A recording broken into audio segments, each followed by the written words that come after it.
Bueno, gracias a todos por estar aquí, por interesarse y, bueno, y a los organizadores por haberme invitado y poder presentar un poco el programa o las actividades que realizamos en el marco del programa de salud mental de Solidarios para el Desarrollo, que es una asociación de voluntariado que lleva más de 30 años desarrollando las actividades aquí en Madrid y en otras delegaciones en el entorno de España.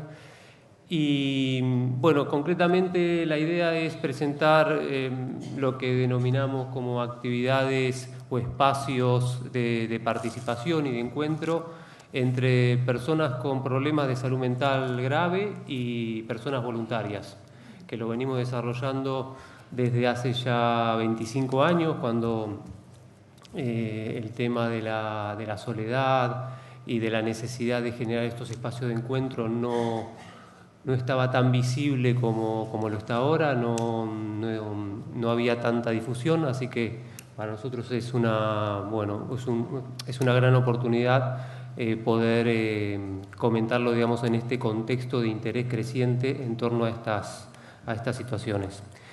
Quería enmarcarlo, digamos, antes de comentarles en qué consisten estas actividades que realizamos en Solidarios, concretamente enfocarlo en relación a una de las temáticas o fenómenos vinculados con la pandemia, que se ha hecho visible también en los últimos años, y me refiero al tema de la soledad. En las últimas décadas a nivel internacional la soledad se ha convertido en un problema de salud pública por la importancia que tiene y los efectos que tiene en relación a la salud física y mental.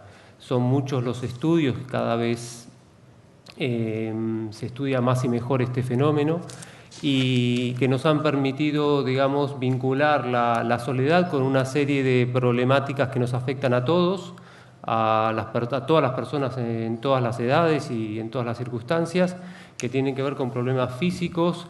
Voy a ir muy rápido, no voy a comentar las presentaciones porque no voy a tener tiempo, pero bueno, pueden ir mirando mientras que voy comentando e introduciendo los temas en términos generales. Pero lo importante aquí es que lo que quería comentar es que la soledad se ha convertido en un problema de salud pública y que se están orientando interés, recursos para ver cómo damos respuesta como sociedad a esta problemática. No solo afecta, como normalmente está vinculado, a las personas mayores, sino estudios recientes están demostrando que afecta de manera muy significativa también a personas jóvenes, y en mi caso lo voy a centrar en relación a una investigación que hice hace cosa de 1 año y medio, una revisión sistemática que trataba sobre todo de la soledad en su relación con determinadas variables clínicas en una población muy específica, que es aquellas personas con un diagnóstico en el campo de la psicosis. No tengo tiempo así de centrarlo, pero bueno, digamos que es dentro de una parte de las personas con problemas de salud mental grave. Respecto a cómo afecta la soledad a las personas con trastorno psicótico, los estudios indican que claramente hay muchos puntos en común con cómo afecta a la población general. La gran diferencia, es decir, que hay puntos en común en cómo se configuran las relaciones o las correlaciones con otros factores, como pueden ser la autoestima, la depresión, determinadas sintomatologías específicas, pero la gran diferencia tiene que ver con la prevalencia, con el impacto que tiene la soledad en esta población muy específica respecto a la población general. Estamos hablando que los estudios indican que la soledad afecta a aproximadamente el 80% de las personas dentro de este grupo que habíamos definido como en el campo de la psicosis, respecto al 20-30% que según los estudios afectan a la población general. Otros estudios indican que para en la búsqueda de la recuperación, en los intentos, en los programas, sobre todo en la manera en que las personas, los usuarios, ven su experiencia de recuperación, la soledad es un problema central. Está entre los 3 elementos que consideran más importantes a la hora de pensar qué cosas ayudan a la recuperación. La soledad es un problema complejo, si bien hay muchos estudios que indican su asociación respecto a la sintomatología, tanto negativa como positiva, que lo vinculan con la depresión, con la autoestima. La verdad que es un fenómeno muy poco claro respecto a los mecanismos que están implícitos en este proceso, en este fenómeno, y sobre todo las relaciones de causalidad. Si bien se encuentran asociaciones entre diferentes factores que luego podemos mencionar, pero las relaciones de causalidad no están nada claras y bueno, hay todo un desafío en cuanto a la investigación para establecer estudios a largo plazo para poder identificar esas relaciones de causalidad.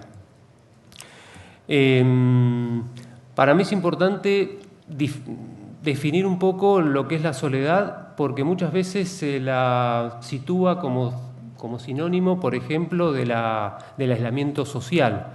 Y son situaciones o son realidades, desde el punto de vista de la investigación, son variables totalmente o muy diferentes. De hecho, los estudios indican que el aislamiento social no correlaciona de manera significativa con la soledad, como uno podría pensar desde el sentido común. Es decir, que hay una relación, pero que no hay una relación significativa que permita hablar de una causalidad. Los estudios más bien indican que hay otras variables que están asociadas con la soledad. Por ejemplo, el apoyo social sí es un factor que está muy vinculado a la soledad. Entonces es importante poder definir la soledad y saber con qué otras circunstancias o variables se parece, pero que habría que distinguir. Cuando hablamos de soledad, voy a ir directamente como al resumen que está aquí, hablamos de una discrepancia entre una realidad, y ahora vamos a definir de qué hablamos de realidad, una realidad respecto a cómo son las relaciones para una persona, su situación social para una persona y lo que ella desea. Pero esa discrepancia siempre es a nivel de las percepciones. No estamos hablando nunca de relaciones sociales objetivas, sino la soledad se da cuando hay una discrepancia en las propias percepciones, entre lo deseado y lo que esa persona percibe como su realidad. Entonces estamos hablando que es una valoración subjetiva que tiene en cuenta no tanto el aspecto cuantitativo, es decir, cuántos amigos tengo, cuántas personas de contacto alrededor tengo y cómo interacciono con ellos, sino la cualidad, la calidad de esa relación es lo significativo a la hora de definir, estudiar y valorar la soledad. Es decir, que nos encontramos con personas en situación de aislamiento que pueden no estar sufriendo una situación de soledad y al contrario, personas que tienen una red social o una interacción social relativamente buena y presentan situaciones de soledad.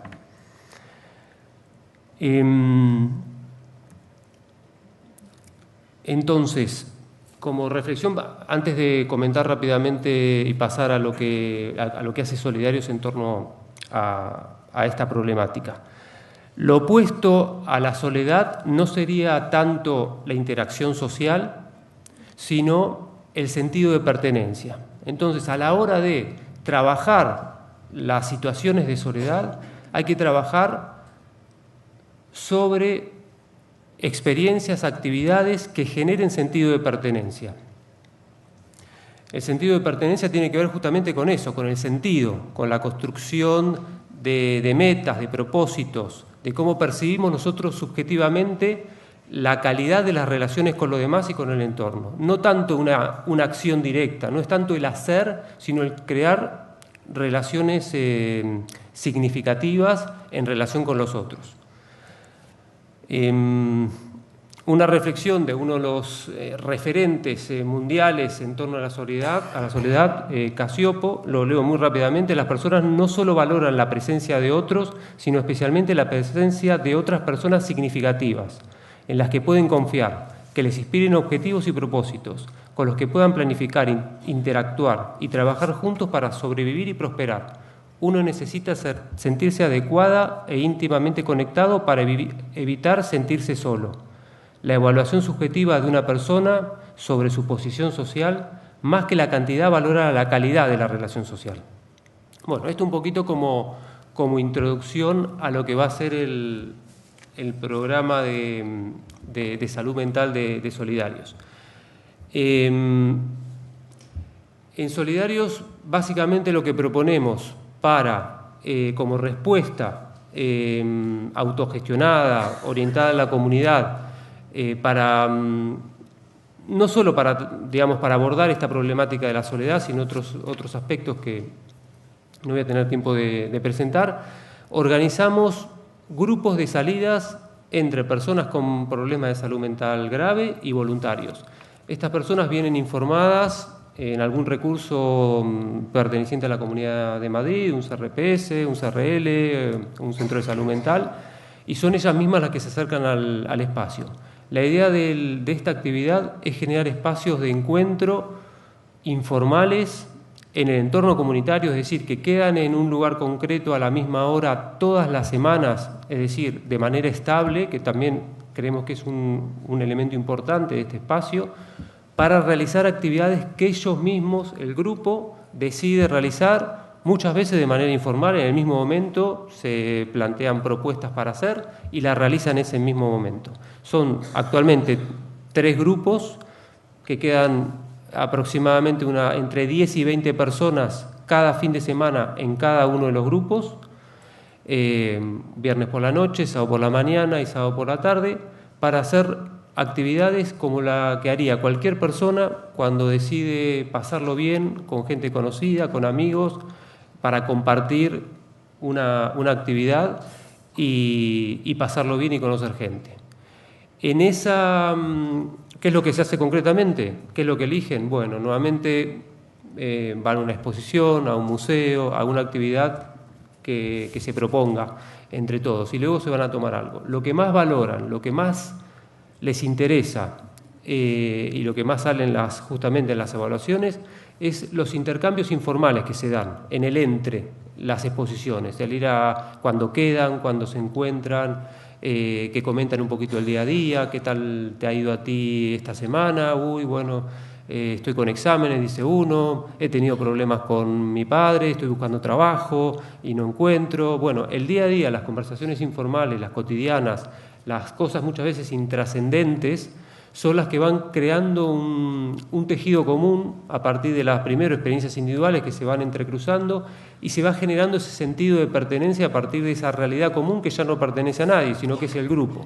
Es eso lo que para nosotros intentamos promover y fortalecer, y crear el espacio y la dinámica para que ese entramado social se vaya construyendo, y que las personas, más allá que estén presentes ahí, se sientan parte de ese grupo cuando participan a través del WhatsApp, cuando se llaman telefónicamente, cuando quedan por fuera de la actividad entre semana, cuando ellos mismos en el verano organizan entre algunos integrantes del grupo un viaje a X sitio.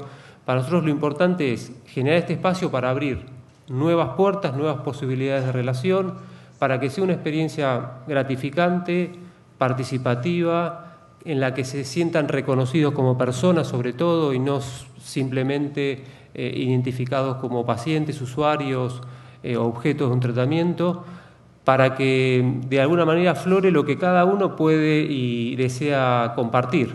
En ese sentido es un espacio muy abierto, muy flexible y con una exigencia de participación en el sentido de obligatoriedad nula, es decir, que aquí va o deja ir el que quiere, como si fuese un grupo de amigos. No me quiero extender más porque sé que estamos muy mal de tiempo. Dejamos luego para, si cualquier interés que haya, para el turno de preguntas. Muchas gracias.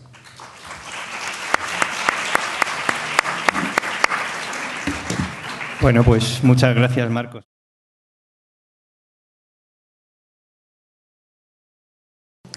Yo trabajo en Save the Children, como ha dicho Eduardo. Save the Children se dedica a defender los derechos de la infancia. En concreto, nuestro programa trabaja con familias que están en riesgo de exclusión social. Trabajamos en diferentes ciudades de España. Yo soy una de las psicólogas que trabaja en Madrid y en concreto en Leganés y Fuenlabrada. Yo os cuento cómo lo hacemos y, bueno, las dificultades con las que nos encontramos bueno, a ver, nosotros recibimos este programa, este programa que trabaja con familias en riesgo de exclusión social, recibe las derivaciones a través de servicios sociales. Nuestro programa da una atención integral al niño, recibe refuerzo educativo, hay ocio y hay también, en el caso de que lo requieran, apoyo psicológico. Cuando nos hace las derivaciones la trabajadora social, hay veces que sí que nos indica que necesitan un apoyo psicológico. Pero hay otras veces en el que no hay ninguna indicación y es nuestra propia trabajadora social, que nosotros la llamamos coordinadora familiar, la que detecta que, bueno, que le puede venir bien venir a realizar terapia. Cuando la familia lo demanda, tenemos mucho camino ganado porque hay mucha motivación para el cambio. Pero cuando no lo demanda, se lo tiene que trabajar un poquito la trabajadora social, es decir, motivarles un poquito y luego cuando nos llega a nosotros, pues digamos, ofrecerles los diferentes objetivos terapéuticos que podemos trabajar con él y con esta familia y qué es lo que podemos conseguir. Quería recalcar hoy que nuestro trabajo principalmente hacemos una atención primaria. Cuando nosotros detectamos un trastorno grave, tipo trastorno de conducta alimentaria, trastorno obsesivo-compulsivo, un trastorno de salud mental grave, lo derivamos a salud mental. ¿Qué significa esto? Que bueno, pues que hay un proceso y quiero destacar hoy aquí, como todos hemos hablado, que los recursos están muy limitados y tanto en salud pública hace lo que puede y nosotros también, el tercer sector. Entonces, yo hoy, por ejemplo, cuando la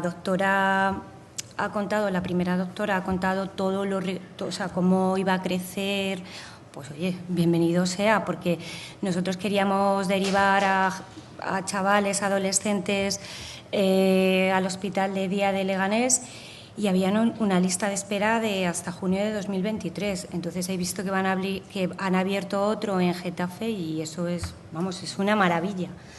Pero bueno, también deciros que es muy importante la coordinación que nosotros hacemos con todos los recursos que atienden a las familias, en concreto a la familia que está con nosotros, es muy importante la coordinación. ¿Con esto qué quiere decir? El centro educativo al que acude el menor, servicios sociales, si el chaval está acudiendo a salud mental porque esté tomando algún psicofármaco, hay una coordinación también con el psiquiatra. La trabajadora social de salud mental. Cuando hay una coordinación de este tipo, el caso avanza muchísimo más en alcanzar los objetivos que nos proponemos con ellos desde el principio de la terapia. Es verdad que no siempre es así, o sea, pues no se puede, cada uno tiene sus tiempos, pero creo que ahora hay como mucha disposición por parte de los profesionales a que todo vaya a mejor, o sea, a aunar esfuerzos. También quiero destacar otra cosa que es muy importante y es el vínculo. Antes hablaba un compañero, el trabajador social David, sobre el vínculo que se establece con el paciente. Yo hablo como psicóloga, pero quiero destacar también el vínculo que establecen las trabajadoras sociales, nuestras compañeras trabajadoras sociales, coordinadoras familiares, con la familia que se está abriendo en canal, te está contando todo lo que le está pasando en ese momento. Y hay un vínculo muy fuerte, pero también el vínculo que se establece del menor, del niño, con el educador cuando asisten a nuestro refuerzo educativo. Ahí también es muy importante lo que cuenta el niño y hay que tenerlo en cuenta. Por eso es muy importante, hablábamos, yo creo que es muy importante el validar las emociones. No decir, ¡buah, qué pesado, ya está con lo mismo de siempre! Ya, o sea, estaban por aquí los estudiantes de integración social y creo que es muy importante el crear ese vínculo a través de la validación de los sentimientos, de las emociones y la empatía. O sea, es súper importante que la persona que tienes enfrente y te está contando toda su situación crea que le interesas, o sea, que eres importante para él. Por otro lado, también me dijeron que tenía que hablar sobre cómo habíamos llevado nosotros la pandemia. Deciros que la pandemia ha supuesto que contraten más psicólogos en nuestro... O sea, vamos, que éramos 2 psicólogas y ahora somos 4. O sea, que eso para nosotros es muy importante. La pandemia ha supuesto que aquellos trastornos que tú veías que estaban un poquito latentes, que estaban ahí como diciendo que veías síntomas latentes de un posible, en la pandemia han estallado. O sea, en la pandemia han explosionado, sobre todo en la población adolescente. La población adolescente es la que peor, en mi opinión, ha salido parada. Pero bueno, creo que todos somos conscientes de ello y creo que se están poniendo medios. Pocos, bueno, por algo hay que empezar. Yo creo que la pandemia ha servido también para darnos cuenta de la importancia que es de lo importante que es la salud mental y de que lo que tenemos no es suficiente. Y claro, yo escuchaba a Pedro y escuchaba a la primera ponente, Mercedes. Y claro, dices, ¿con cuál me quedo? O sea, la primera me ha puesto como que, o sea, me ha hecho creer que, qué bien, me ha animado a creer más en lo que hago, pero luego Pedro, a ver, que no quiero decir nada, pero es verdad, o sea, bastante hacen los salud mental pública con los recursos que tienen, o sea, que bastante hacen. Entonces yo creo que la clave es aunar esfuerzos, crear una red sólida. Nosotros nos hemos dado cuenta que realizando coordinaciones con los recursos que atienden a las familias con las que nosotros trabajamos, el caso avanza muchísimo más. Nosotros atendemos a niños, pero también atendemos a familias. O sea, a ver, yo no entiendo, a mí no me cabe entender cuando hay una madre está desbordada, tiene un problema pues de ansiedad, depresión, porque le van a desahuciar, yo tengo que trabajar con esa madre.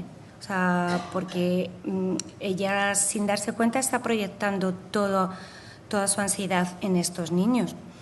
Los colegios en los que estamos trabajando nos reciben con los brazos abiertos. Es verdad que bueno, pues que si pudieran nos derivarían todo lo que pudieran, pero es verdad que nosotros también estamos limitados. Salud pública tiene los tiempos que tiene, Pero bueno, yo cuando ha dicho Pedro que se iba a hacer las sesiones telemáticamente, bueno, sí son de seguimiento, pero para ver una primera vez, no sé, o sea, no me parece, no sé. Bueno,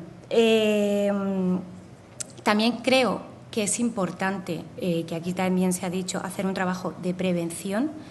La prevención, estamos a tiempo de hacerla con niños, adolescentes, con padres. Es súper importante. Creo que es el momento en el que la salud mental se está reconociendo, pero para mí, o sea, que se reconozca de verdad, no porque esté de moda, no porque, o sea, yo quiero creer que es porque es de verdad, no porque ahora está muy de moda que algún famoso cuelgue en sus redes sociales, voy a dejar momentáneamente las redes porque estoy pasando por una depresión. O sea, no. O sea, para mí creo que es el momento de la salud mental de verdad, y no que sea algo momentáneo, algo que está de moda. Y creo también que, por poneros un ejemplo, yo llevo en este programa desde el 2007. Antes, cuando los chavales venían conmigo, les daba vergüenza. Decían, es que me ven que vengo contigo y es que no quiero que se enteren, que es que me dicen que estoy loco, que por qué vengo contigo. Ahora no. O sea, ahora no pasa eso. O sea, ahora te dicen, ¿cuándo tengo sesión contigo? ¿Cuándo nos vemos? Entonces, algo está cambiando y yo quiero pensar que sí. No sé... Determinando, sí, cuando pueda. Nada, pues eso, que creáis que, si os dedicáis a la salud mental, que creáis que es posible, que creáis en vosotros mismos y que a pesar... Hay mucho trabajo por hacer, pero con los recursos que tenemos, poco a poco, y adelante. Y por mí, gracias. Muy bien. Muchas gracias.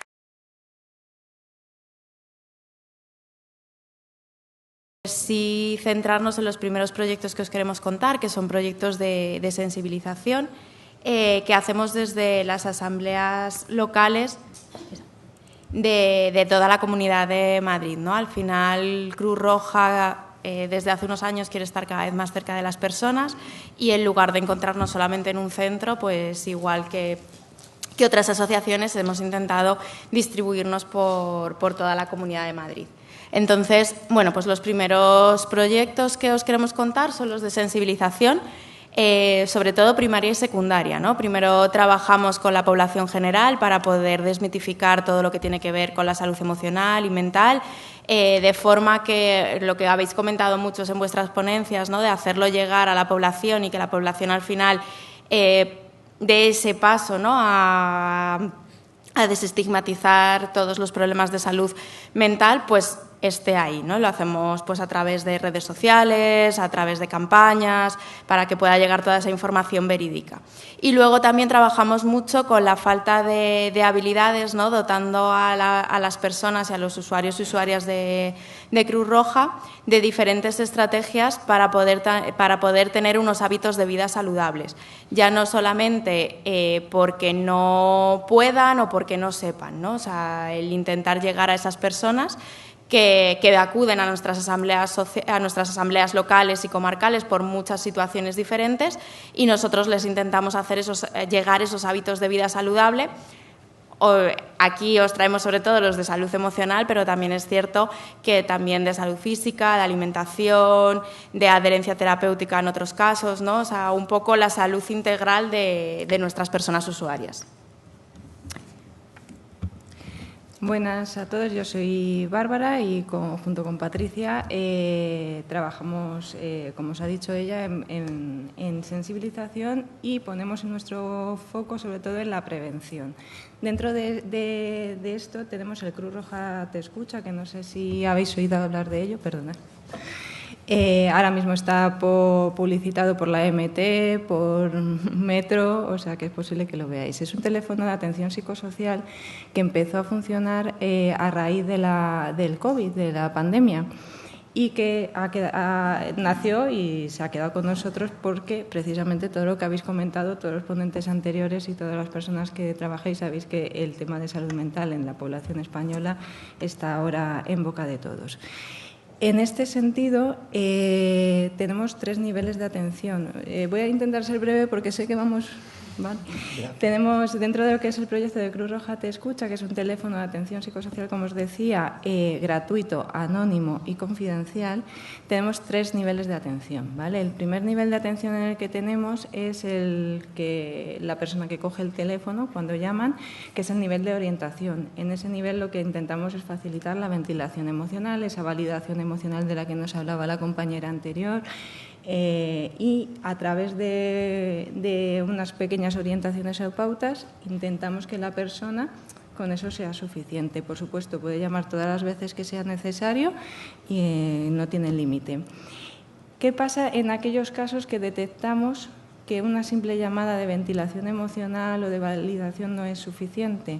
Para ello tenemos otros 2 niveles de atención, ¿vale? Que son derivados desde este primer nivel, que son el nivel de asistencia psicológica y el nivel de acompañamiento emocional. El nivel de asistencia psicológica está destinada para aquellas personas que se ve que son susceptibles de tener un problema en materia de salud mental, emocional, y que necesita unas indicaciones o unas orientaciones un poquito más desde la profesionalidad, desde un psicólogo, que de los voluntarios que hay en el nivel 2 son psicólogos sanitarios o clínicos, y es una atención, eso sí, limitada en el tiempo. Es decir, si podemos solventarlo con una serie de sesiones, es fenomenal. Si no, son derivados o a salud mental pública o a otros recursos que estén más especializados, si fuera pertinente. En el caso del nivel de acompañamiento emocional es para aquellos casos en los que la persona no necesita una atención psicológica especializada, pero sí sería interesante. Veo gestos por ahí o se me oye mal.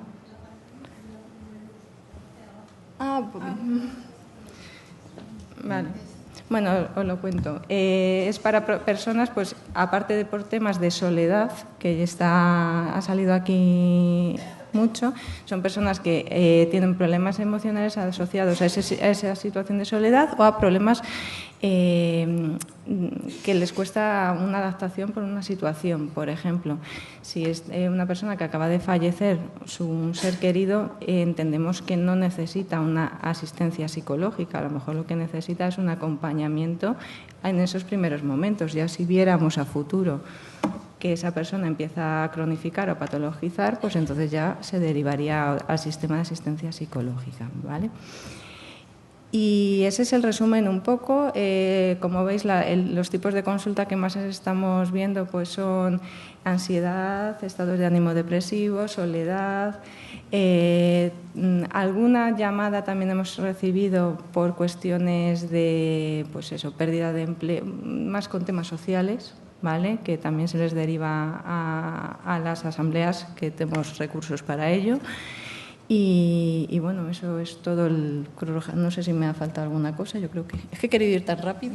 Muy bien. Bueno, si no, luego nos podéis preguntar todo lo que queráis si ha quedado alguna duda. Y luego el último proyecto que os queríamos traer es un proyecto en el que trabajamos en colaboración con otras entidades. Cruz Roja forma al personal voluntario y hace la intervención con otras entidades sociales, ¿no? Y es el de acompañamiento al final de la vida y soledad. Se trata de todas aquellas personas que están en un proceso de situación de cuidados paliativos, en un proceso de final de vida, que no tienen la posibilidad, ¿no?, como comentaba el compañero, de tener... de tener ese acompañamiento o esa red de apoyo o sienten una soledad, aunque tengan la capacidad de poder tener ese acompañamiento, nosotros y nosotras acudimos y les ayudamos a aliviar esos momentos de soledad no deseada. Y esos son, sobre todo, bueno, los beneficiarios, aparte del propio usuario y usuaria, también pueden ser los familiares, ya que a veces hacemos acompañamiento también a esos familiares o les podemos hacer esa descarga y desahogo con la que no pueden contar si no hay una persona que pueda cuidar o acompañar a sus familiares durante ese periodo de tiempo. Y bueno, pues esos son sobre todo los proyectos que hacemos desde Cruz Roja en el área de salud emocional.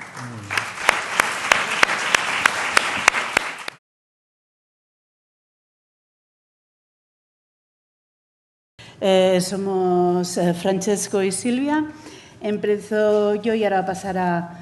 Venimos de Punto Mega. Punto Mega es una organización que se inició en Móstoles, que es un municipio del sur de Madrid, por si hubiera alguien de fuera de la comunidad.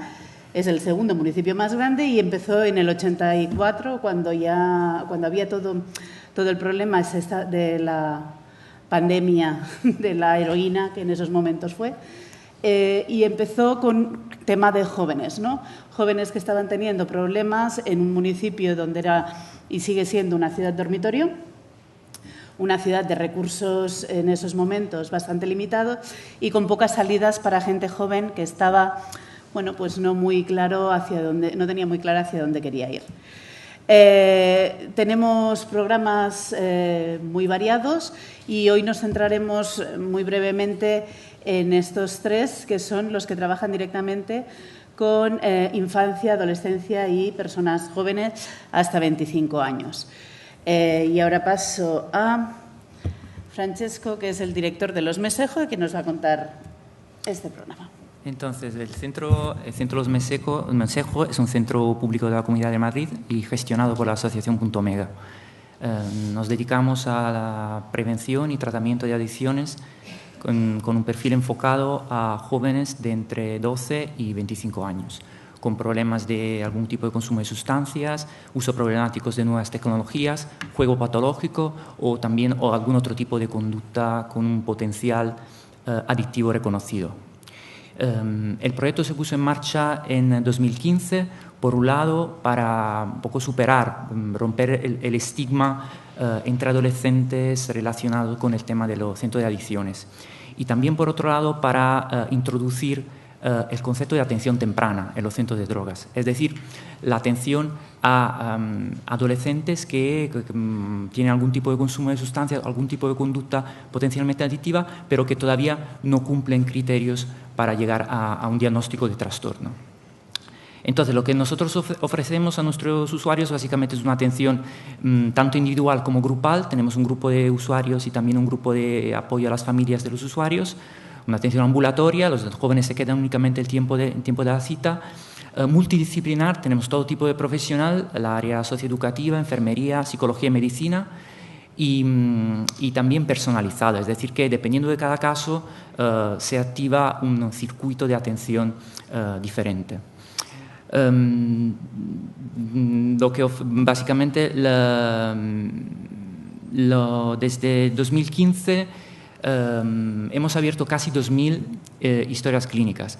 Solo en los últimos 6 meses hemos realizado de atención universal, es decir, atención dirigida a centros educativos, 118 intervenciones en los últimos 6 meses realizadas por el área educativa y por un total de más de 3.400 participantes. Entonces, básicamente la filosofía del centro es no centrarse únicamente en el consumo, en la conducta adictiva, sino intentar conseguir el bienestar integral del joven. Y eso a través de una actitud de comprensión más que de ayuda, y de hecho es difícil ayudar en algún caso personas que en ese momento ni te están pidiendo ayuda ni perciben en ese momento necesitarla. Entonces, en esos casos, cuando llegamos a la conclusión que el problema es realmente de los adolescentes y no de los familiares, entonces se activa como un circuito motivacional para hacer que los jóvenes confíen en nosotros, pues despierten cada vez más interés en el programa y entonces acuden con regularidad a las citas. Entonces, la atención a adolescentes consumidores de sustancias o con alguna conducta potencialmente adictiva es una oportunidad enorme que se nos ofrece también para detectar algún síntoma temprano de algún problema de salud mental. Y de hecho, un dato impactante es que solo hace 4 años el porcentaje de los usuarios que llegaban al centro por un problema de conducta y adictiva, que a la vez tenían un problema de salud mental asociado, era alrededor del 30%. En 4 años se ha duplicado. Es decir, que actualmente 6 de cada 10 jóvenes que acuden al centro demandando atención por un tema de conducta adictiva también presentan un problema de salud mental asociado y en algunos casos no diagnosticado. La prevención es obviamente imprescindible. En la mayoría de los trastornos mentales, las primeras manifestaciones se presentan en la adolescencia. Entonces, eso es muy importante, por eso es importancia crucial reconocer esos síntomas. Entonces, si nosotros no nos ponemos con una actitud de comprensión, al final los jóvenes nos dejan entrar en su mundo, y eso es una oportunidad para comprender un poco mejor, un poco más en profundidad esa etapa tan delicada de la adolescencia, para detectar sintomatología mental asociada y realizar una intervención eficaz. Pues en esa misma línea, ¿no? Esa sería la filosofía que tiene Perdón. En esa misma línea, ¿no? Esa es la filosofía que tiene Punto Mega. Punto Mega considera que la intervención temprana es una de las oportunidades que tenemos para detectar precozmente cualquier tipo de patología psiquiátrica, pero no solamente eso, sino para poder poner el énfasis en promover todos esos factores de protección que hacen que esas personas manejen de una mejor manera cualquier tipo de, incluso sintomatología de trastornos mentales, ¿no? Porque una de las cosas que sí que hemos estado viendo desde los programas, de los otros programas que estamos interviniendo con jóvenes, es que a pesar de estar hablando de atención temprana, nos encontramos que nos llegan chicos y chicas que están medicados. Aquí hago referencia a lo que ha dicho Pedro, a lo que ha dicho Olga, ¿no? O sea, estamos hablando de que salud mental está muy sobrepasada. Lo que ocurre es que hay momentos de crisis en los que las familias les llevan a urgencia y esa parte psiquiátrica, que lo que hace es enseguida dar medicación, está creando pues chicos y chicas que, bueno, pues sí ha aumentado, ¿no? Estamos, 1 de cada 4 chicos o chicas en edad entre 14 y 18 años está consumiendo o ha consumido alguna vez medicación para ansiolíticos. O sea, no tiene ningún sentido esto, ¿no? Entonces, el proyecto que nosotros estamos llevando a cabo en Móstoles principalmente es focalizar tanto en familias como en profesorado como en alumnado para que sean capaces de detectar esos compañeros, compañeras que pueden estar pasando, bueno, si tienen una enfermedad mental, seguramente será el profesorado que se dé más cuenta, ¿no? Pero que pueden estar pasando por un mal momento, cómo conseguir que reciban atención antes de necesitar esa medicación, ¿no? Antes de que pueda ser necesario pues que les den esa medicación.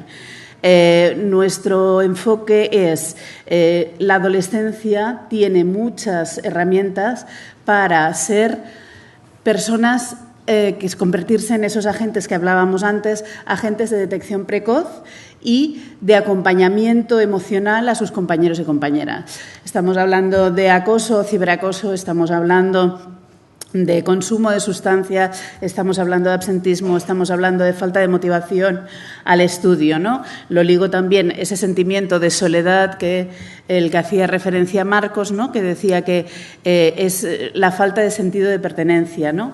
La adolescencia, como bien sabemos, es una de los pilares principales. Consideramos que la pandemia es una de las cosas que les ha quitado, ¿no? Ese aislamiento social ha provocado que muchas chicas y muchas chicas esa vía de escape que tenían a través de su grupo de iguales haya desaparecido. Ahora que lo estamos retomando, retomémoslo desde la corresponsabilidad, ¿no? Esa corresponsabilidad que los chicos y las chicas cogen al vuelo en el momento en que tú les das la oportunidad de ser más protagonistas, de ser mucho más conscientes de lo que pueden hacer y dejar de hacer por sí mismos y también por sus compañeros y compañeras, y allí es donde yo considero que todo el mundo debería poner el enfoque, ¿no? Es verdad que nosotros el programa, cuando tenemos ya la intervención con las familias y con los adolescentes y las adolescentes que son pacientes designados, pues vemos que muchas veces, lo que estaban diciendo antes, ¿no? Cuando es la familia la que necesita desarrollar una serie de cosas. Pero si nos focalizamos en las familias, en estos momentos estamos haciendo nosotros mucho hincapié, las familias de infantil, para educarles en todo lo que es ayudarles y acompañarles en todo lo que es el desarrollo de esos factores de protección, desarrollar ese sentido de pertenencia al centro educativo para que la comunidad educativa realmente sea una comunidad educativa, no solamente un sitio donde dejo a mi hijo o a mi hija por la mañana y le voy a recoger por la noche, y que esta cultura se convierta en esa corresponsabilidad que estamos hablando cuando se pasa a primaria y cuando se pasa a secundaria, ¿no? Aunque en secundaria ya se les puede dar el protagonismo a esos chicos y esas chicas que si hemos creado esa cultura de participación, de corresponsabilidad y de conciencia, pues hace que sea mucho más fácil que esos chicos y esas chicas sean los primeros en levantar la mano. El ir a los centros educativos nos facilita que haya ese primer vínculo con esos chicos y esas chicas y puedan mandarte un WhatsApp diciendo algo va mal, quiero hablar contigo, ¿vale? Y a partir de aquí que se pueda hacer la intervención. Como os decía, tenemos intervención en diferentes sitios, en Arroyomolinos, en Pozuelo, en Alcorcón, en Móstoles, en este programa y en 7 comunidades del Estado español. ¿Vale? La sintomatología que hemos visto que aparecía mucho más en estos momentos es todo el tema del abuso de las TIC. Nosotros trabajamos con ello. En un principio, a mediados del verano del 2020, esa era la principal demanda. Realmente había habido un abuso y seguía existiendo un abuso porque las familias no les dejaban bajar abajo a salir con sus amigos y era su manera de relacionarse con la gente. Es verdad que hay que tener cuidado porque, como hemos hablado también antes, es una manera de que cueste también mucho más de detectar cualquier otro malestar emocional que pueda haber, ya que a través de las TIC es muy fácil canalizarlo, ¿no? Todo el tema de la ansiedad, durante el café estábamos comentando, ¿no? Que claro, es un poco absurdo que estos chicos y chicas en bachillerato estén prácticamente al borde de un infarto por el examen de la BAU, por cuál va a ser mi nota de corte para ver si voy a poder entrar o no voy a poder entrar, ¿no? ¿Qué sociedad estamos creando entre todos? Que este es el estrés principal que puede tener un chico o una chica de 17 años, ¿no? Toda la parte de apatía, falta de motivación y desesperanza que también ha creado el estar aislado, las TCAs, autolesiones y duelos no resueltos que están saliendo al cabo de un tiempo de empezar a trabajar a lo mejor con un tema de inicio de consumo de sustancias, ¿no? Que al final, si no tenemos cuidado, todo lo que han estado viviendo, todos estos, el abuelo, la abuela, el tío, la tía, ¿no? Ese sentimiento de inseguridad que les produce decir, bueno, pues pasado mañana puede haber otra pandemia o pasado mañana puede ocurrir alguna cosa y no me atrevo a ponerlo encima de la mesa porque en casa ya suficientes problemas hay. Y con esto daríamos por finalizado. Muy bien.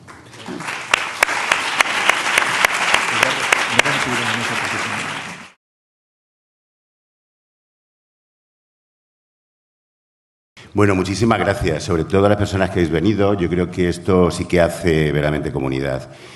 Gracias también a la Junta de Distrito por haber hecho posible que este sitio, que teníamos otro antes convocado y se desconvocó por una avería, y rapidísimamente hemos logrado este lugar.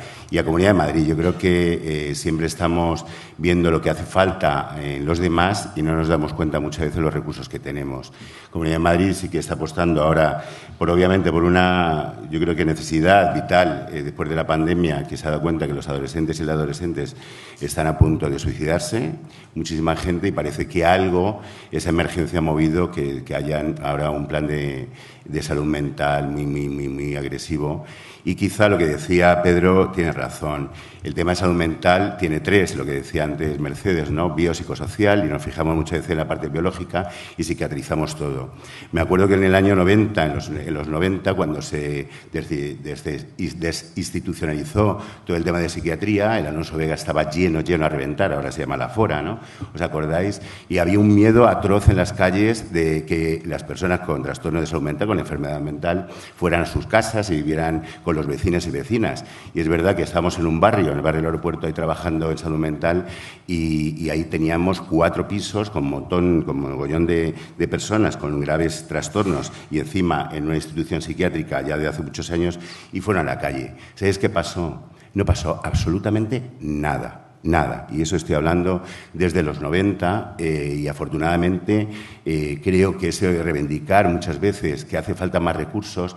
Nosotros no queremos más centros de salud mental, queremos más prevención, y nos dimos cuenta en ese proceso de desinstitucionalización que cuanto más realmente metíamos en prevención y antes, menos había atención psiquiátrica. Y eso es importante reconocerlo. Cuanto antes hagamos nuestro trabajo, antes de todo del proceso, sobre todo de cronificación, ¿no? Y de salud mental, de bienestar y no de enfermedad mental, es lo que tenemos que hacer. Y antes de decir eso, nosotros como EAPN hacemos incidencia política, y no solo con los gobiernos, sino también con las entidades sociales. ¿El por qué? Porque hacemos política social. Y dentro de eso sí que tenemos que reconocer que las entidades sociales, porque están muy imbricadas en los territorios, somos el mejor baluarte para salud mental. Porque estamos donde viven las personas. Y si realmente nos damos cuenta de los recursos que tenemos, y lo habéis dicho, no quiero medicina, que también es necesario, esos ansiolíticos. Cuando estás trabajando con salud mental te das cuenta que si no, no puedes acceder a hacer muchas cosas más. Pero realmente las entidades nos tenemos que dar cuenta que somos verdaderamente un gran recurso. Pero un aspecto crítico, estamos tan abiertos verdaderamente a la salud mental. En las entidades sociales, que veo las caras ahora, nos quedamos las personas de entidades sociales, ¿cuántas personas tenemos con esa diversidad funcional y con apellido, con trastorno de salud mental dentro de nuestro voluntariado y dentro de nuestros trabajadores y trabajadoras? ¿Cuántas personas conocéis en vuestros equipos, siendo responsables realmente muchas veces de esa captación del talento? Y tenemos todavía un gran estigma, mucho. Huimos realmente de que alguien tenga un trastorno de salud mental cuando realmente giramos, y hemos estado en esas situaciones o dentro de nuestros familiares o gente conocida, tenemos esa parte. Si no abrimos de verdad, si no abrimos los ojos, que lo primero es donde está viviendo la persona en temas de trastorno mental, primero para que no se produzca una deriva, como bien ha dicho el compañero de la calle, ¿no?, que estamos fomentando y que estamos poniendo a la gente en límite, pero también darnos cuenta de qué recursos tenemos ahora actualmente las entidades sociales. Y ya, en tercer lugar, por supuesto, la Administración Pública. La Administración Pública es el garante y, por lo tanto, tiene la responsabilidad, no que lo haga, sino que tenga la respuesta. Esa es la gran responsabilidad pública, que tenga la respuesta más adecuada, y muchas veces son recursos. Quizá a lo mejor sería cuestión de más de organización de ciertos recursos para que esos recursos sean cada vez más competentes. Tenemos lo que tenemos, hemos avanzado muchísimo en salud mental dentro de la bueno, sobre todo dentro de la Comunidad de Madrid, pero no solo con el tema de instituciones psiquiatrizadas, ¿no? O con esa mirada de salud mental o centro de salud mental, sino sobre todo que demos fuerza a la atención primaria, ¿no? Y sobre todo también al tercer sector, que somos muy, muy necesarios y no complementarios para lo que no haga la Administración, sino tenemos entidad propia para hacer verdaderamente un espacio que es donde está la ciudadanía y decidimos la ciudadanía, que es la soberanía, obviamente, del pueblo, ¿no? Sin más, solo recordaros que muchísimas gracias sobre todo a la gente que ha estado aquí y que ha tenido esa gran valentía de poner y sobre todo generosidad de poner para los demás todos esos recursos, que sigamos construyendo, pero yo hago una mención yo creo que muy significativa, ¿no? Al grupo de trabajo de salud de APN Madrid, de esta red de lucha contra la pobreza y la exclusión de Madrid, con todo el trabajo que ha hecho. Si fijaros unas jornadas así, si ves el contenido de las ponencias y las personas que se han concitado, es impresionante. Y sobre todo, dos institutos. Queríamos que llegara verdaderamente no a los de siempre, que ya estamos súper sensibilizados, yo creo que ya tenemos otra piel de trabajar en este tema, sino con personas que se están acercando y que tenemos enhorabuena, sobre todo a la gente o a las personas que habéis hecho posible que vengan estos dos institutos de integración y de esos módulos que tan necesarios que muchas veces luego terminarán inmediatamente trabajando con nosotras y nosotros en las entidades o en la administración pública, ¿no? Sin más, Pablo, yo creo que hay un espacio ya para recordaros que el 15 de octubre, en el Retiro tenéis una cita y ahora lo pone. Es una oportunidad para visibilizar el problema de salud mental, el Retiro, otoño, sábado por la mañana. Os vamos a mandar el correo, os vamos a mandar un WhatsApp y necesitamos que lo mováis, que lo difundáis, familiares, amigos, porque ese día tenemos que petarlo para sumarnos a esto, para sumarnos a la salud mental y os aseguro que va a ser un día para los que tengan críos muy divertido, con magos, con títeres, con pasacalles, con muchos talleres y sobre todo con muchísimo trabajo de las entidades sociales, un día para dignificar su trabajo y para conocerlo. Pues nada, que os mandaremos ese correo y por favor, y ese WhatsApp y por favor, a quemar las redes. Gracias.